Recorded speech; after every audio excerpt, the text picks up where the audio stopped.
In this video, we're going to be exploring different employment types and terminology you might not be familiar with.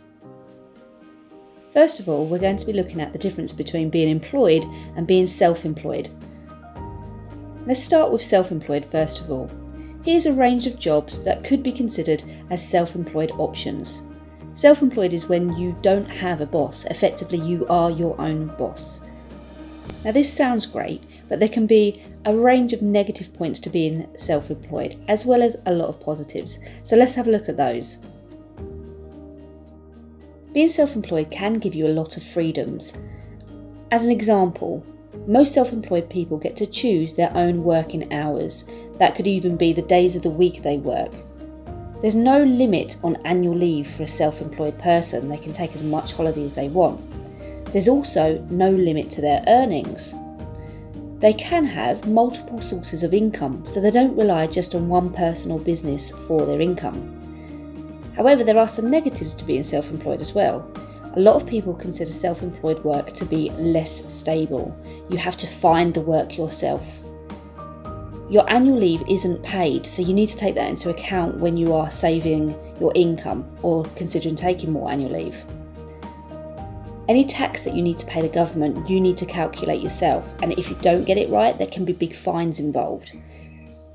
There's also no automatic pension contributions when you're self-employed, so you need to make sure that you allocate money and save for your pension. Now, when considering whether or not you want to be self-employed or employed, there's no right or wrong answer, and it can vary from person to person, or what job you're considering doing, or even the time in your life as to whether or not self-employed is for you. The same can also be said for being employed.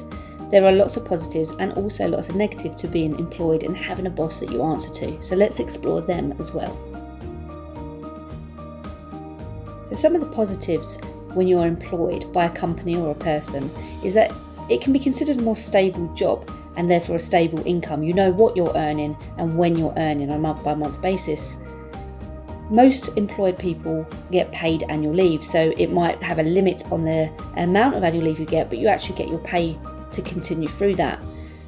Some businesses and companies pay you sick leave, so if you are unwell, you are still paid at least part of your income. And the tax and pension is calculated for you and taken automatically out of your income, so one less stress and worry. Some of the less positive aspects of being employed is that you have a limited choice in your working hours. These can often be determined by the company and you don't get a say in the matter. There's normally a set income and you do have a limited amount of annual leave. Generally speaking, it's normally about 4 weeks per year. You also get a limited choice in what the work is that you do. Generally, your job is set and your responsibilities are allocated to you, and unless you change job or receive a promotion, that doesn't change. Again, there's lots of pros and cons with self-employed and employed, and whether or not employed would work for you at particular times in your life can change. Let's look at some examples of employed work.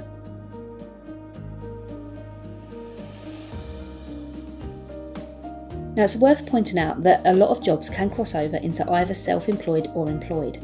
As a suggested task, why don't you create 3 lists, title them employed, self-employed and both, then write as many different jobs as you can think of and decide which list they belong to.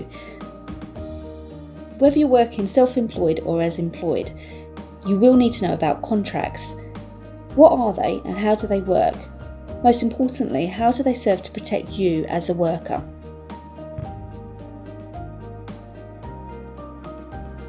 Definition of a contract is a written or spoken agreement, especially one concerning employment, sales or tenancy, that is intended to be enforceable by law. It's a formal document that normally lays out your working hours, what your job role is, your holiday entitlement, sick pay, benefits, and your duties and responsibilities as an employee. If you're working as a self-employed person, you may have contracts between yourself and your customers or yourself and other subcontractors. A contract is normally between 2 parties, for example, yourself as the employee and then the business as the employer, and it's important that both parties follow the terms of the contract. Failing to do so can result in legal action, So it's really important to understand what a contract is and that you are agreeable to the terms of it before you sign it. It's also important that you understand this terminology in relation to contracts. If you are signing a fixed term contract, for example, you are acknowledging that that contract is in place for a period of time, a specific period of time. So it'll have a start date and an end date. This is particularly applicable for summer work or a contract that only lasts 1 year, for example.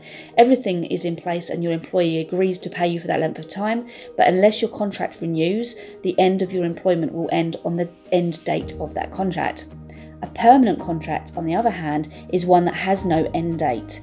That doesn't mean that you're stuck working for that employer forevermore. If you want to leave working for that employer, you'll normally have a fixed amount of notice period you need to give to your employer. The standard is normally 4 weeks. A 0-hour contract actually means that the employer hasn't got to commit any working hours to you. This tends to benefit the employer more than the employee. For example, if they have quieter periods of time and don't require as many staff to be on site, they can not issue you any work and save themselves money and labour. As an employee, it can be quite unsettling not knowing what your working hours will be from month to month, as obviously this could determine what your income will be as well. As a suggested task, you can either write or discuss this with someone else. Write a paragraph explaining what the difference is between a fixed term, permanent and 0 hours contract. Conclude by saying which you think would be the best option when looking for a job. Try to justify your answer by explaining why you think this. Some other key terminology for you to be aware of is part-time and full-time work, what the difference is between the two and how it classifies as full-time work.